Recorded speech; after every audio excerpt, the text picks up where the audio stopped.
Hi, good morning, and happy Saturday. Welcome to the Larson Health Podcast, where we bridge science, nutrition, and functional medicine to help you heal from the inside out. I'm Kim Larson, certified functional nutrition coach, Fast Like a Girl coach, and founder of Larson Health Weight Loss, as well as LarsonNutrition.com. Here we talk about real health transformation, how food, fasting, and lifestyle can change your hormones, metabolism, and longevity. So today we're diving into one of the most misunderstood topics in women's health because it proportionally impacts women more than men, is your thyroid and how it's connected to your hormones. This tiny little butterfly-shaped gland at the base of your neck might be small, but it runs your metabolism, your energy, your brain, and even your mood. So when the thyroid's off, everything feels off. Your motivation, your weight, your sleep, your digestion. But here's the thing most people don't realize, is that the thyroid issues rarely start in the thyroid itself. They're almost always secondary to something upstream: stress, hormones, toxins, or inflammation. So instead of treating the thyroid like it's broken, we're going to look at what's driving the imbalance. So let's start with estrogen, because this is where a lot of women start to notice shifts in their thyroid as they move through their 30s, 40s, and 50s. When estrogen is high relative to progesterone, what we call estrogen dominance, it can block the thyroid in a few key ways. First, it tells the liver to make more of a protein called thyroxine binding globulin, or TBG, thyroxine binding globulin. That protein grabs onto the thyroid hormones and holds them hostage. So even if your thyroid is producing enough, much of it becomes bound, meaning it can't reach your cells to do its job. That's why so many women are told their labs look normal, but they still feel cold, tired, foggy. The hormones are in the bloodstream. They're just not available to the tissues. Estrogen dominance also slows the conversion of T4 into T3, and T3 is the active hormone that powers your metabolism and your energy. This conversation mostly happens in your liver, which is also responsible for detoxifying excess estrogen. So when the liver is overloaded from stress, toxins, or alcohol, both estrogen and thyroid function take a hit. And finally, excess estrogen can trigger immune changes that make women more vulnerable to autoimmune thyroid conditions like Hashimoto's. So that's one of the reasons why women experience thyroid disorders nearly 10 times more than men. So I know that when I hit menopause, all of a sudden I had Hashimoto's. And then I was talking to my mom and she goes, "Oh yeah, I've had Hashimoto's for years." Well, she probably got it after her menopause. So this happens once we go through the hormonal changes, right? We don't have the protective hormones going on in our bodies with progesterone and estrogen. And also testosterone decreases. So these things are protecting our body. They're lowering the inflammation in our body. They're taking care of making sure that our body stays in sync. But if you're eating bad foods and you're eating, you've got a lot of stress in your life and you're not working out, you're not taking care of your body, the one body you have, these things will start to happen because your hormones get out of whack when you don't eat the proper foods that your body was meant to consume. When you eat fast food, when you eat donuts, when you eat muffins, when you eat, a scone, all of these things, this is not what our body was made to eat. It was made to eat. Think about our ancestors, when we were cavemen or even, after that. There was not these industrial cereals and industrial breads and it was all, handmade, and it was not made in these big industrial machines. This is what's called highly processed foods. So I really want you to focus in on trying not to buy your canned foods. Think about getting organic vegetables, frozen or fresh. I buy a lot of frozen because they pick them at peak and they freeze them then. And because otherwise they go bad. Sometimes I just can't get to it fast enough and it'll go bad in the fridge and then it's wasted. So a lot of times I just buy frozen. If you can't afford, Lord knows everything is so expensive right now.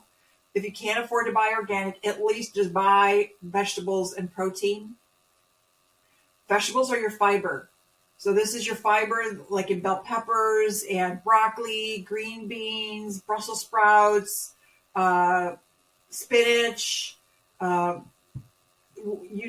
these leafy green vegetables, right? Onions, garlic are really good for your body to help your immune system. So try to focus on, some people just can't seem to cook. So what I typically do is on the weekends, we'll go shopping on Friday after work. We don't use the excuse of like, oh, I'm tired after the work week. We actually will go shopping on Friday night after work because it's not busy, because everybody else and their mother is using that same bullshit excuse. So don't use that excuse. Go grocery shopping on Friday night after work. Get all the groceries that you need for the week. Plan ahead. If you don't cook, if you do the microwave for everything, just don't microwave in plastic, please. Use your plates, your bowls that are not plastic. And so let's just talk about cortisol. Let me move on. So when we add in cortisol, your main stress hormone, into this picture, cortisol is incredibly helpful in short bursts.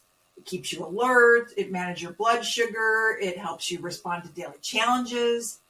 But when stress becomes chronic, when you're running on empty, juggling too much, and never really recovering, cortisol stays elevated. And that's when it starts suppressing thyroid function. High cortisol turns down the release of TSH, the brain's signal to the thyroid, and it also blocks that key T4 to T3 conversion. You can think of it as your body's shifting into energy conservation mode. It's protecting you, but it's slowing everything down in the process. So over time, this can lead to what people call adrenal fatigue, where cortisol eventually drops from being overused. You feel wired but tired. Your energy crashes mid-afternoon. Your sleep suffers and your thyroid stays sluggish. This is one of the biggest hidden causes of low thyroid symptoms. Not a thyroid problem itself, but a stress problem that's showing up through the thyroid. So let me share a story. One of my clients, I'll call her Sarah, came to me in her early 40s. She was a busy mom of two, working full time, trying to do it all. She was exercising 5 days a week, eating clean, and doing intermittent fasting because she'd read it would help her metabolism. But she felt awful. She was exhausted, bloated, and gaining weight anyway.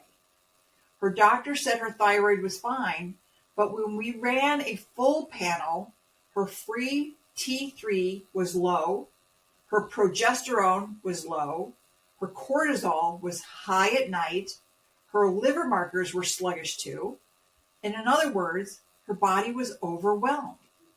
We didn't start with supplements or calorie cuts. We started with restoration, adding healthy fats back into her diet, stabilizing her blood sugar, tracking what food she eats to make sure she's getting enough protein, healthy fats, healthy fiber, healthy vegetables, cutting her alcohol for a month, building in recovery days instead of more workouts.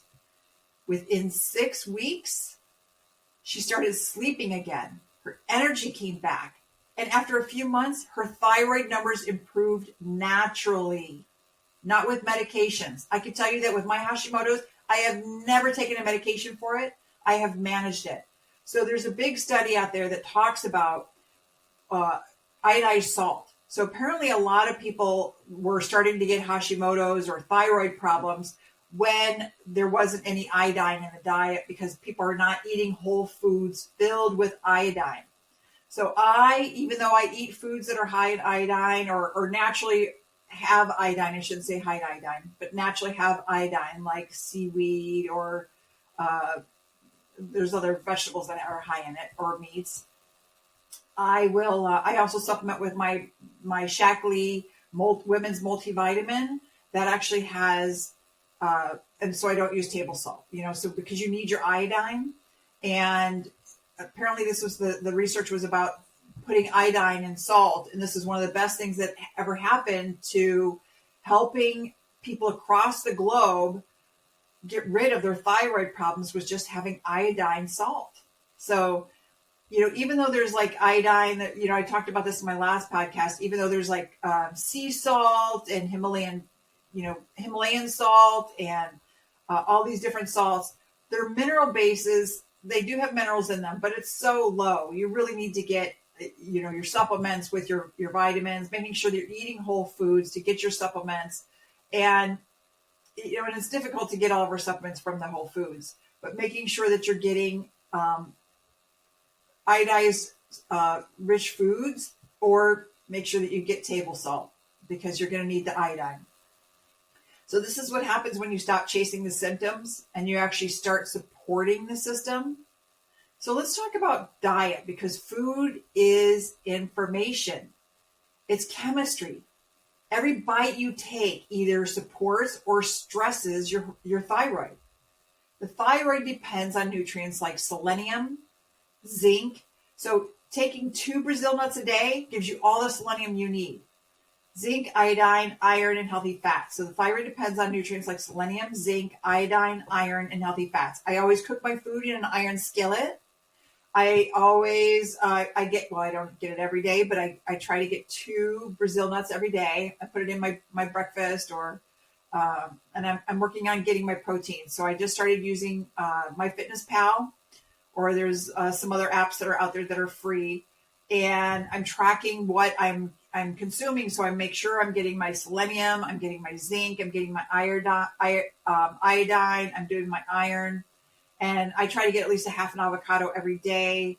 And I get some pumpkin seeds in my breakfast. So that really does help with getting everything. And then I try to also get my nitric oxide through my beets, or beetroot powder that I put into my breakfast. So selenium helps your body convert T4 to T3, and it protects your thyroid from oxidative stress. You'll find it in Brazil nuts, seafood, and sunflower seeds. Zinc helps make thyroid hormones and supports the immunity in your immunity. So iodine is literally part of the hormone structure, but too much iodine, especially in autoimmune conditions, can backfire. So that's why in functional medicine, we always test before supplementing.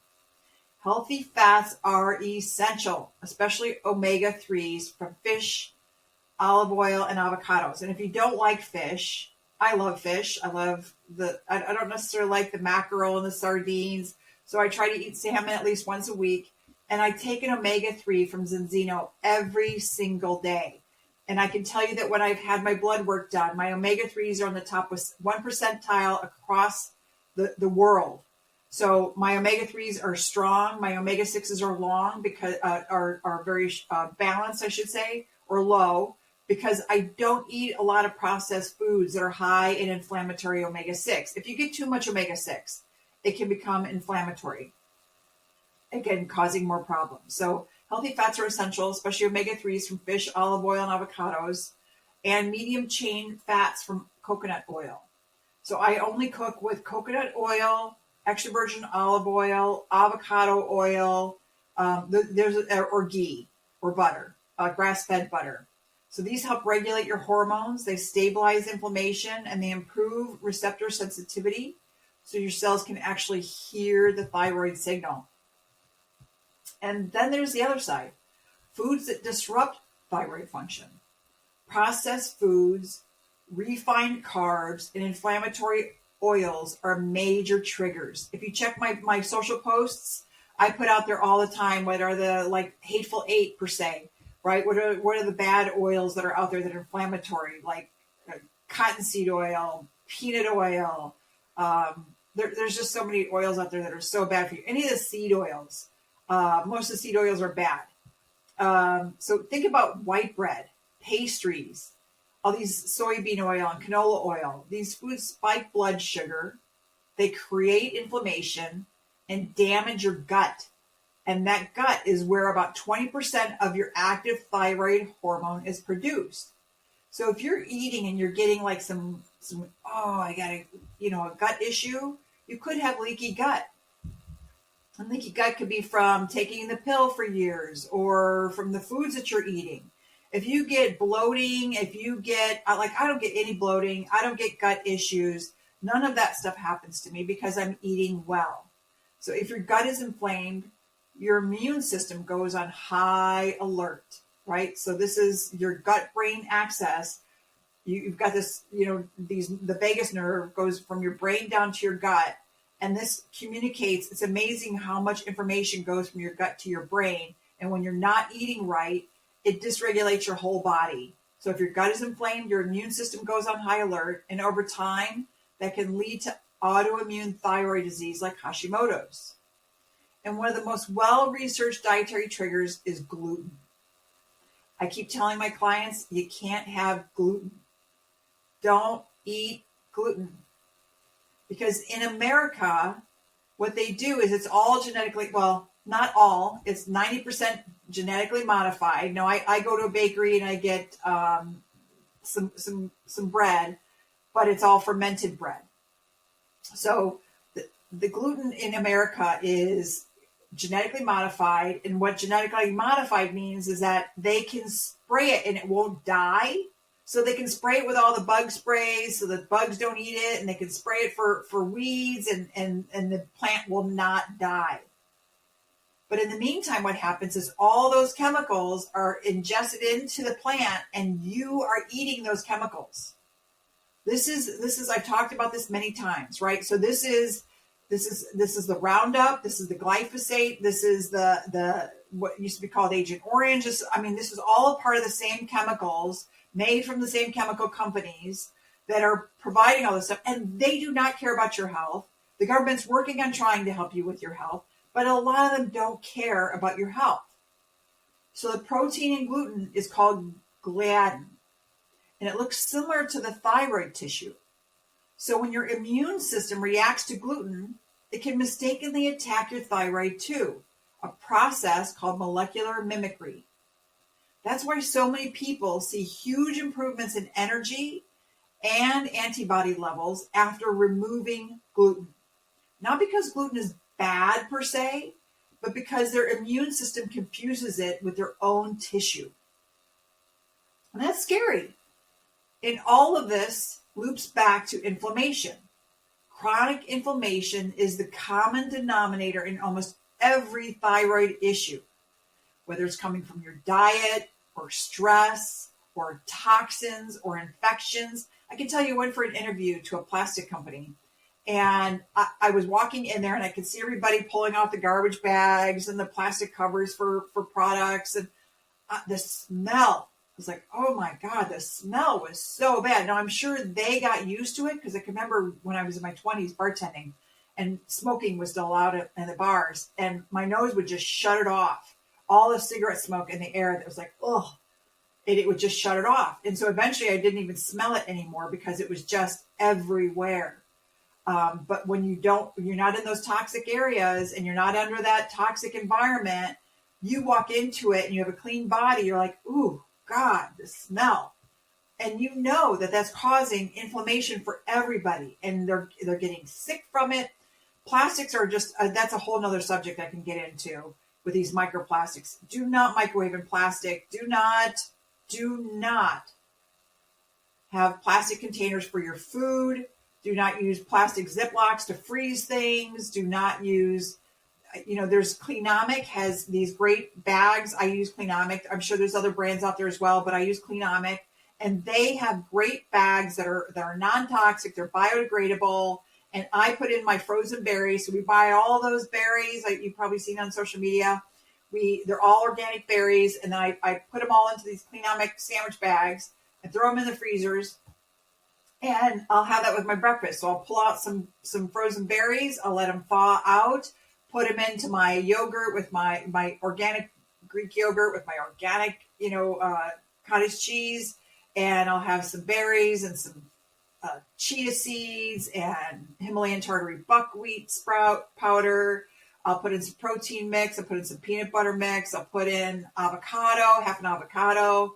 I'll put in, I want to make sure that I'm getting enough protein. Some peanut butter powder and the Shaklee 100% grass fed and finished whey protein. So I'm getting enough protein. So I'm trying to I don't eat 3 meals a day. I typically eat just 2. Like I haven't eaten yet, and it's 10:20 Eastern time. And I won't eat until after the podcast. And the last time I ate last night was 6 p.m. So I'm going to have a long fast. And then the time that I'll be done eating is about 4 o'clock. And this helps lower the inflammation in your body by fasting. When you fast for at least 17 hours, you turn on autophagy. And autophagy goes around and cleans up all the senescent cells that are like dying and causing inflammation. It'll go through naturally and just start cleaning up all that stuff. That's why I try to fast at least for 24 hours, 17 hours, 24 hours, 36 hours. That all starts to turn on stem cells. People pay thousands of dollars for stem cells. I'm going off in all different kinds of tangents. But when you fast for longer periods of time, you really start to help your body heal. So, like I said, the chronic inflammation is the common denominator in almost every thyroid issue. So fasting really helps in eating clean, whether it's coming from your diet or stress or toxins or infections. The modern diet is full of inflammatory drivers: sugar, refined flour, industrial oils, and processed snacks.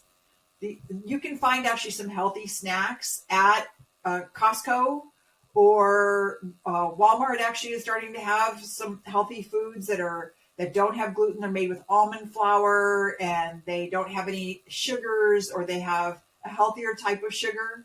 But I try to just avoid all the processed snacks, because these foods not only elevate insulin and cortisol, but they also deplete the very nutrients your thyroid needs to function.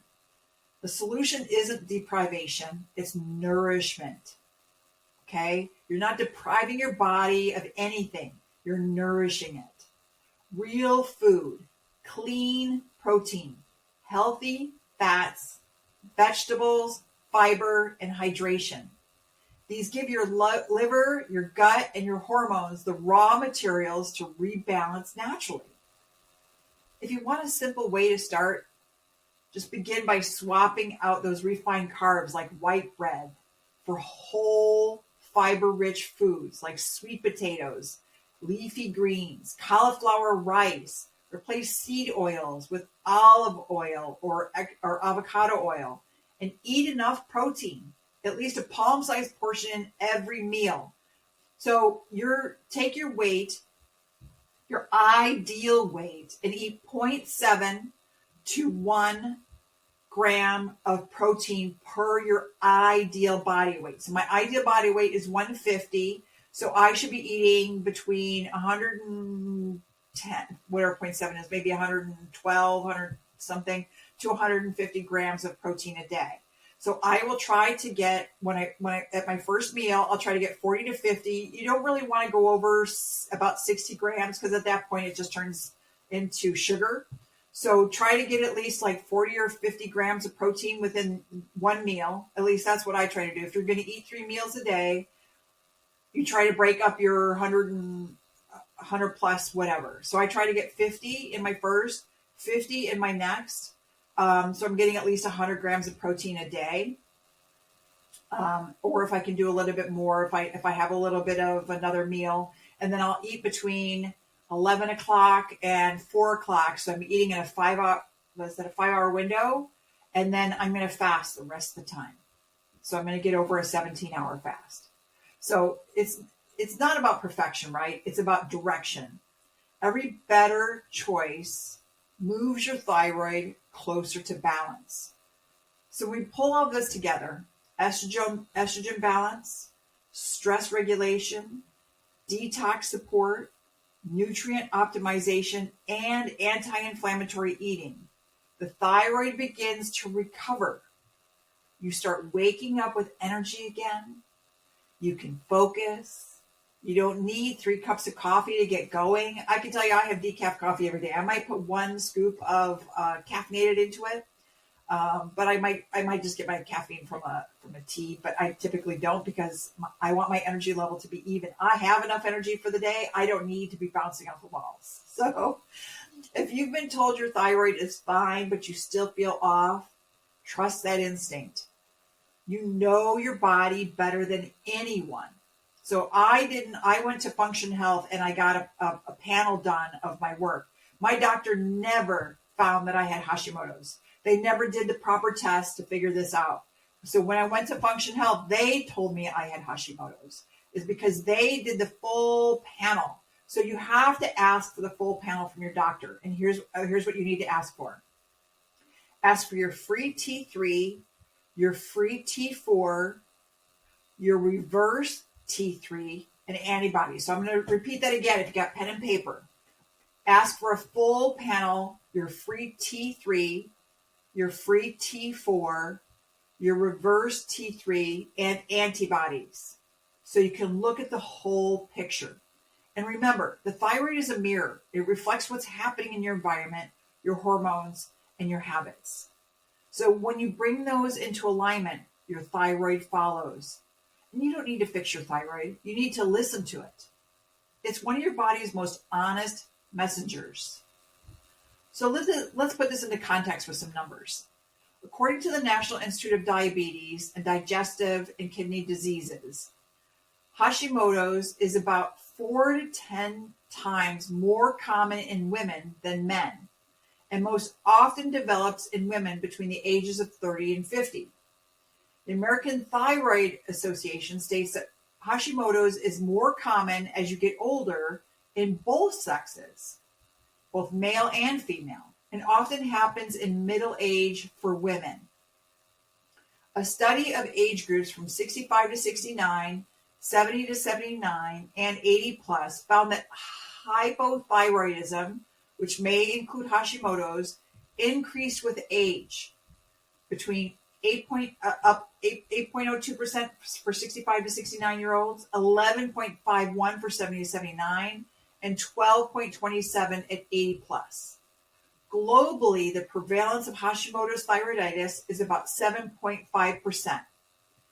95% of CI, 5.7 and 9.6%. So in women, prevalence estimates range roughly from 4.8 to 25.8%. In men, it's much lower, roughly around 0.9 to 7.9%. And the female to male ratio commonly reported at 7.1 to 10.1 for Hashimoto's.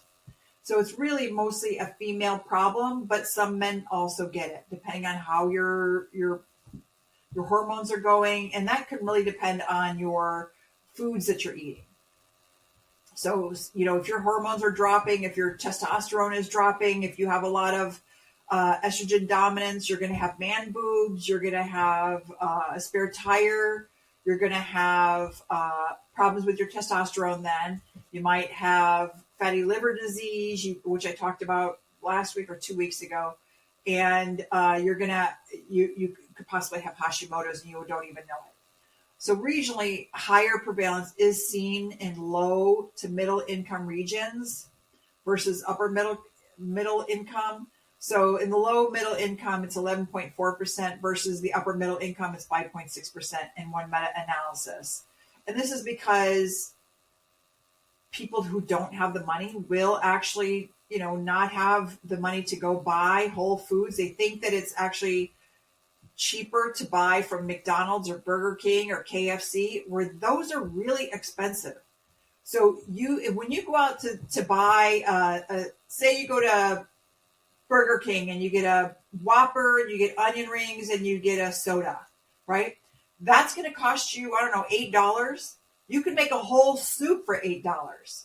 You can buy some chicken for $6, and you can buy all the vegetables for $2. Chop it up, put it into a soup, and you'll have a meal for a week. Freeze some of it, right away so that it's nice and fresh, and then use the rest for the week. We're talking a big old pot. If you can get the bone in, If you buy a whole chicken, and so that's going to be a little bit more, maybe that's going to be $9 itself, but that's going to last you all week.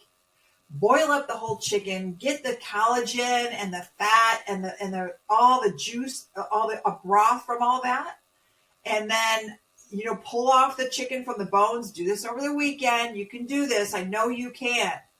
And then throw in whatever seasonings you like. I like a little spicy, so I put in some red pepper flakes or some ancho chili seasoning. So if this episode resonated with you, please share it with someone who's been struggling with fatigue or thyroid symptoms that never seem to make sense. You can listen to the Larson Health Podcast on Apple Podcasts, Spotify, YouTube, LinkedIn, and Facebook. And follow me on Instagram and TikTok for more behind-the-scenes health strategies, recipes, and hormone-supportive insights. And if you're ready to take the next step and personalize your plan for thyroid and hormone recovery, visit LarsonHealthWeightLoss.com to learn more about my programs and one-on-one coaching. And LarsonNutrition.com is coming soon, where my podcast will be live on there. And there's going to be a lot more details than what Larson Health Weight Loss has today. So including like my awesome skincare line that is making my skin look amazing. It is all natural, all organic ingredients.